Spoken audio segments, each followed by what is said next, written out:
இந்த சம்பவத்தோட தொடர்பு ஜம்மு அண்ட் காஷ்மீர் வரையும் போகிறது.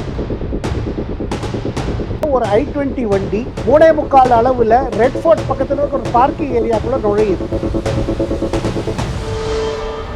இது வேற எங்கேயோ எடுத்துட்டு போய் வெடிக்கிறதுக்காக ஒரு இது இருக்கு. இல்லை இவங்க டிரான்ஸ்போர்ட் பண்ணிட்டு இருக்காங்க.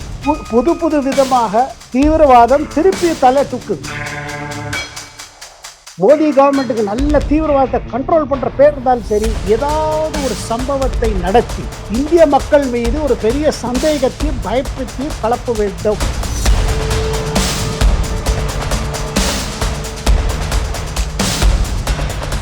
வணக்கம் சிவா 1440 சப்ஸ்கிரைபர் அண்ட் வியூவர்ஸ் நேயர்களே.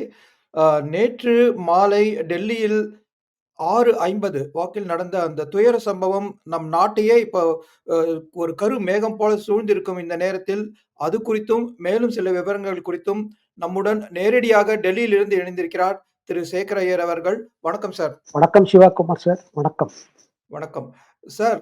நேற்று மாலை இது ரொம்ப முக்கியமான விஷயமா நடந்து இப்ப நம்ம எல்லாரையும் ஒரு விதமான துயர்லயும் ஒரு விதமான பீதியிலையும் மக்களை ஆழ்த்திருக்கு.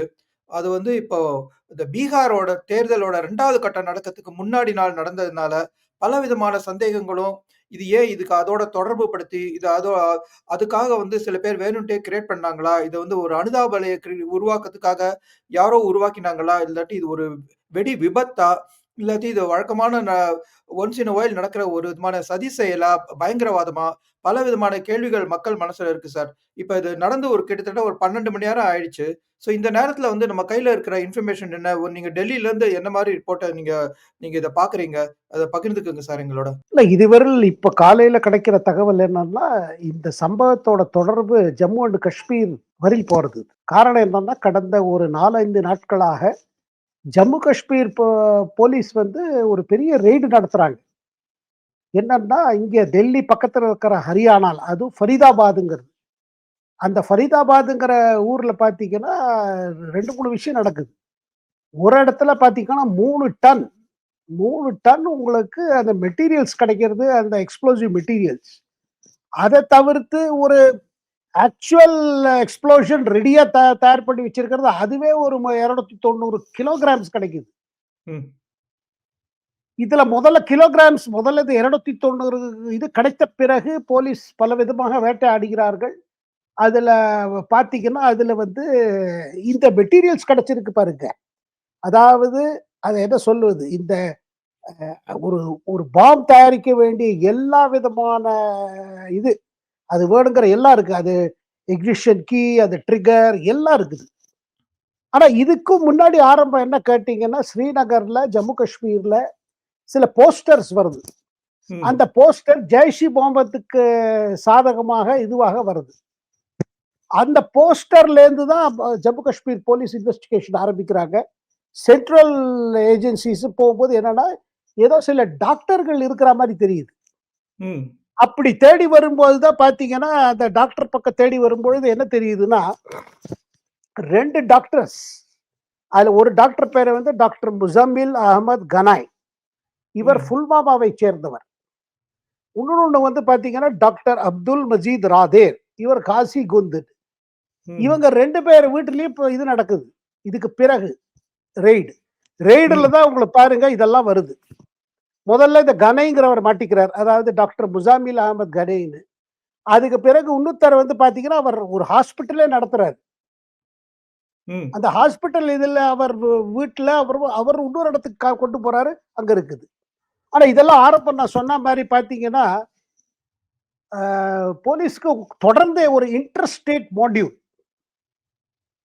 அப்படி இருக்கும் பொழுது, நேத்தி டெல்லி சம்பவம் எப்படி பார்த்தீங்கன்னா, ஒரு I-20 வண்டி 3.25 அளவுல ரெட் ஃபோர்ட் பக்கத்துல இருக்க ஒரு பார்க்கிங் ஏரியாக்குள்ள நுழையுது.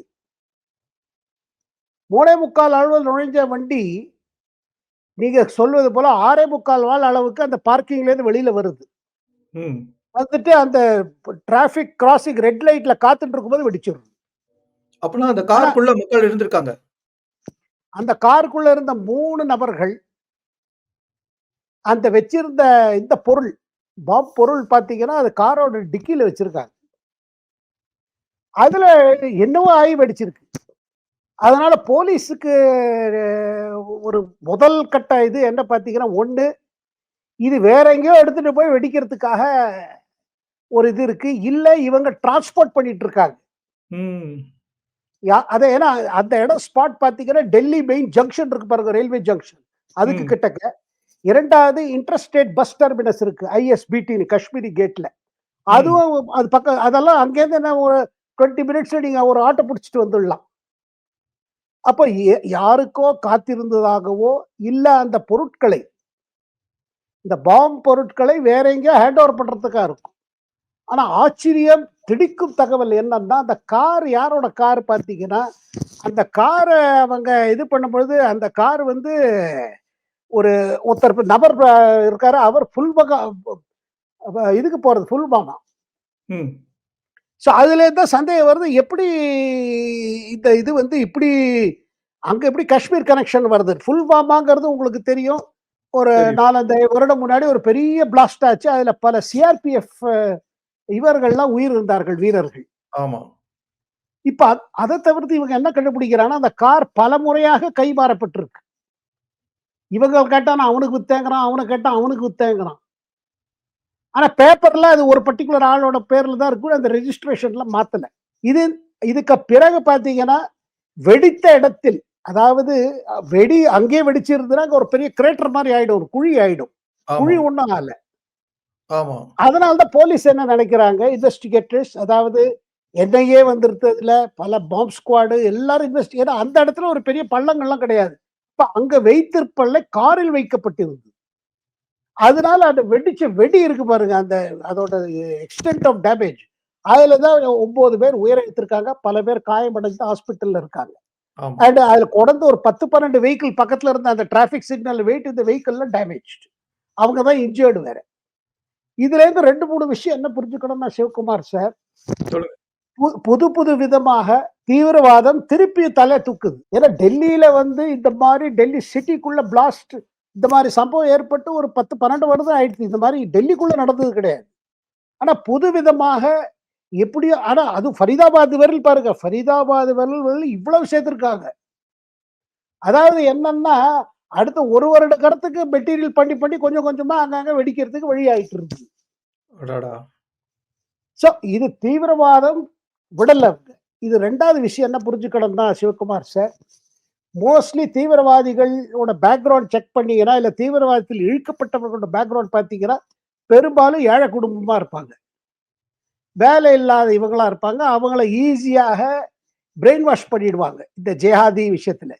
ஆனா இந்த பர்ட்டிகுலர் மேட்டர்ல வருது பார்த்தீங்கன்னா, டாக்டர்ஸ் வராங்க. ஆச்சரியமா இருக்கு சார். அதாவது அதாவது இன்னும் அந்த லெவல் ஆஃப் மோட்டிவேஷன் இன்னும் ஹையர். ஏன்னா இவங்க வாழ்க்கை ஒருத்தர் ஹாஸ்பிட்டலே நடத்துறாரு. அதாவது லைஃப்ல ஒண்ணும் பிரச்சனை ஒண்ணும் இல்ல. பொருளாதார பிரச்சனை ஒண்ணுமே இல்ல. ஆனா மனசுக்குள்ள தீவிரவாதம் வந்துருச்சு. அந்த தீவிரவாதம் எப்படி இன்டாக்டரேஷன் ஆயிருக்கு? பட் ஜெய்ஷ் இ முகமது. இப்ப இந்த ஜெய்ஷ் இ முகமது, லஷ்கர்-இ தொய்பா மேல தான் இப்ப தாக்குதல் நடத்தியது இந்திய ராணுவம். ஆமா. இந்த பெஹல்காம் அட்டாக்கு பிறகு. பெஹல்காம் அட்டாக்ங்கிறது இந்த டூரிஸ்ட் மேல அட்டாக் பண்ணாங்க. ஆமா. அதுல யார் இந்துக்களோ அவங்கள தனியா பிரிச்சு அடிச்சாங்க தீவிரவாதிகள். ஆமா. அதுக்கு பிறகு இந்தியா பதிலடியாக ஆப்பரேஷன் சிந்தூர்ன்னு நடத்தினாங்க. அந்த சிந்தூர் நடத்தின பிறகு பார்த்தீங்கன்னா, பாகிஸ்தானுக்கு எக்கச்சக்க சேதம். அந்த ஜெய்ஷ் இ முகமதோட ஹெட் குவார்ட்டர்ஸ் எல்லாம் தாக்கினாங்க. அதுக்கு பிறகு திருப்பி இது ஆரம்பிக்குது. ஆமா. இது ஒரு பக்கம். இன்னொரு பக்கம் பார்த்தீங்கன்னா, பாகிஸ்தான் தொடர்ந்து ஒரு திருப்பி பழி வாங்கணுங்கிற ஒரு இதுல இருக்குது. ஏதாவது திருப்பி ஒண்ணு செய்யணும். இது கூடவே நம்ம அமெரிக்க ஜனாதிபதி ட்ரம்ப் நம்ம கிட்ட வந்துட்டாரு. நம்மளோட டீலிங்ஸ் பண்றாரு. கிரிப்டோ கரன்சி அவங்க குடும்பமே கிரிப்டோ கரன்சி டீலிங்ஸ் பண்றாங்க. அப்புறம் ரேர் எர்த் மேட்டர்லாம் இருக்குது. ஸோ ஆமா. இதெல்லாம் நம்மகிட்ட கிட்டக்க வரும். இந்த நேரத்துல ஏதாவது இந்தியா மேல பண்ணானா ட்ரம்ப் ஒண்ணும் சொல்ல மாட்டாரு. ஏதாவது சீக்கிரமாக ஒரு குயிக்கா ஒண்ணு பண்ணி முடிச்சுட்டோம்னா, திருப்பி இந்தியா பதிலடி குடுக்கறதுக்கு முன்ன அமெரிக்கன் பிரஷர் போட்டு சீஸ் ஃபயர் பண்ணிடுவோம். அப்ப நம்ம ஜெயிச்ச மாரி காமிச்சுக்கலாம். மோடி டவுன் ஆக்கிடலாம். இந்தியா டவுன் ஆக்கிடலாம். இந்த சதி நடந்துட்டு இருக்கு. ம். இந்தியாவுக்கும் தெரியும். அதனால தான் பாருங்க கடந்த ஒரு இப்பதான் முடிஞ்சது. நேற்றைக்கு தான் ஒரு ஆப்பரேஷன் ட்ரிஷூல் எக்ஸர்சைஸ் நடந்துட்டு இருக்கு. ஆமா. ஏதாவது புது வம்பு பண்ணுவாங்கன்னு தெரியும். ஏன்னா இந்திய ராணுவம் வந்து அது நாய்வால் மாரி. அது நீட்டவே முடியாது. எவ்வளவு வாங்கினாலும் சரி திருப்பி திருப்பி அதே பண்ணுவாங்க. 1948லேருந்து அதான் நடந்துட்டு இருக்கு. அண்ட் தீவிரவாதம் என்ன பார்த்தீங்கன்னா, புதுசு புதுசா கிளம்புது. ஏன்னா தீவிரவாதமே என்னன்னா, இவங்க என்ன காமிக்க விரும்புறாங்க? எவ்வளவு பவர்ஃபுல் கவர்ன்மென்ட் ஆஃப் இந்தியா இருந்தாலும் சரி, எவ்வளவுதான் செக் பண்ணாலும் சரி, மோடி கவர்ன்மென்ட்க்கு நல்ல தீவிரவாதத்த கண்ட்ரோல் பண்ற பேர் இருந்தாலும் சரி, ஏதாவது ஒரு சம்பவத்தை நடத்தி, இந்திய மக்கள் மீது ஒரு பெரிய சந்தேகத்தையும், பயப்பத்தையும் கிளப்ப வேண்டும். யாருக்கு எதிர்த்து? இந்த அரசுக்கு எதிர்த்து, இந்த நாட்டுக்கு எதிர்த்து, இந்த அரசின் அமைப்புக்கு எதிர்த்து, ராணுவத்துக்கு எதிர்த்து. இதுதான் அவங்களோட அதாவது ஸ்டாண்டர்ட் ஆப்பரேட்டிங் ப்ரொசீஜர். குறிக்கோள். அதான் அவங்க இப்படிதான் செய்யணும். அதுக்கு புது புது ஆள தேடுறாங்க அவங்க. படித்தவங்கள தேடுறாங்க. இப்ப பாருங்க படித்தவங்களெல்லாம் எடுக்கணும்னா, அப்போ அவங்க எவ்வளவு மோட்டிவேஷன் ஆன பாருங்க. ஏன்னா ஒரு வெல் எஸ்டாப்ளிஷ்டு டாக்டரோ, இல்ல ஒரு இன்ஜினியரோ ஏன்னா இந்த சாமகிரி கிடைச்சிருக்கு பாருங்க பொருட்கள். ஆமா. இதெல்லாம் சேர்க்கறதுக்கு உங்களுக்கு டெக்னிக்கல் ஆளு வேணும். அப்ப அதையும் சேர்த்து வச்சிருப்பாங்க.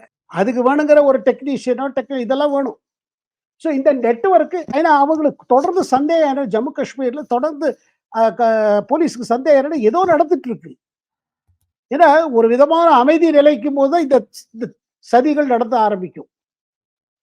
இப்ப டெல்லியில நடத்தி காமிச்சுட்டா வச்சுக்கோங்க. அப்ப திருப்பி கன்ஃபியூஷன் ஆரம்பிச்சிருமே. அதை தவிர்த்துங்க யூஸ்வலா நீங்க பாத்தீங்கன்னா பிள்ளையார் சதுர்த்திலேருந்து ஆரம்பிச்சு நியூ இயர் வரையில் இந்த பீரியட் இருக்கு பாருங்க டெல்லியில எப்போதுமே ஹைட்டன்ட் செக்யூரிட்டி. ஏன்னா இது தீவிரவாதிகள் இது பண்ற ஏன்னா இந்த நேரத்துல தான் மக்கள் ஷாப்பிங்காக வெளியில வருவாங்க. ஆமா. இந்த ரெட் ஃபோர்ட்டுக்கு ஏத்தாப்புல தான் சாந்தினி சவுக் இருக்குது. ஆமா. அங்க எப்போதும் கூட்டம் இருக்கும். இப்ப சில இடங்கள் டெல்லியில பாருங்க ஜன்பத் இருக்குது, கனாட் பிளேஸ் இருக்குது, சரோஜினி நகர், அப்புறம் சாக்கேத் மால், ஷாப்பிங் மால்ஸ் இந்த இடங்கள்லாம் எப்போதும் பாத்தீங்கன்னா கூட்டம். அது இப்போ வின்டர் வந்ததுன்னா டெல்லி மக்கள் வெளியில வருவாங்க. ஏன்னா அது குளிர் காலத்துல தான் வெளில வருவாங்க. ஏன்னா வெயில் காலத்துல உள்ள இருப்பாங்க, இல்ல மால்குள்ள இருப்பாங்க. மால்குள்ள செக்யூரிட்டி இருக்குது. அவ்வளவு ஈஸியா உள்ள போக முடியாது, வெளில வர முடியாது. ஆனா இங்கே மார்க்கெட்ஸ் இருக்கு பாருங்க. அதுவும் இந்த நேரத்துல கவர்மெண்ட் மார்க்கெட்லாம் இருக்குது சாந்தி சவுக்ல. குவிச்சு வச்சிருப்பாங்க டீ ஷர்ட்டு, உங்களுக்கு வின்டருக்கு தேவைப்பட்ட இதெல்லாம். அது ரொம்ப மலிவா இருக்கும். ரொம்ப இது ரூ. 200 300 உங்களுக்கு நல்ல டீ ஷர்ட்டு, இது ட்ரவுசர்ஸ், ட்ராக் சூட்ஸ் இதெல்லாம் கிடைக்கும். இதை வாங்குவதற்காக பல இளைஞர்கள் குவிவாங்க டே டயத்துல இருந்து. ஏன்னா வெயிலுக்கு நல்ல வெயில் இருந்ததுன்னா வெயிலும் இருக்கும். இது அதனால இந்த டைம் இருக்கு பாருங்க. அதாவது பிள்ளையார் சதுர்த்திக்கு பிறகு இந்த இப்ப பாருங்க தசரா போச்சு. ஆமா. நவராத்திரி தசரா அதுல ஒண்ணும் சம்பவம் நடக்கல.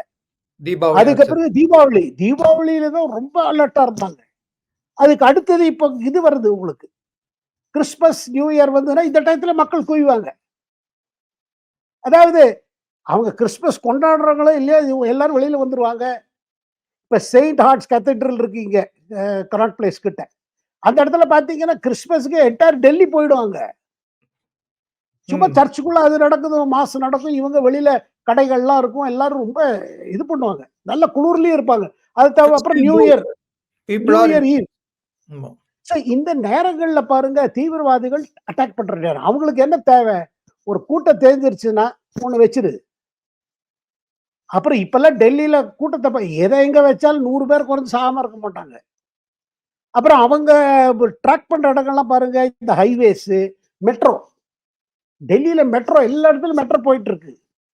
ஆனா அங்கெல்லாம் என்ன பாருங்க உள்ள நுழையிறது டிஃபிகல்ட். ஏன்னா செக்யூரிட்டி செக் இருந்துட்டே இருக்கும். அங்கெல்லாம் கண்காணிப்பு இருக்கு ஆல்ரெடி.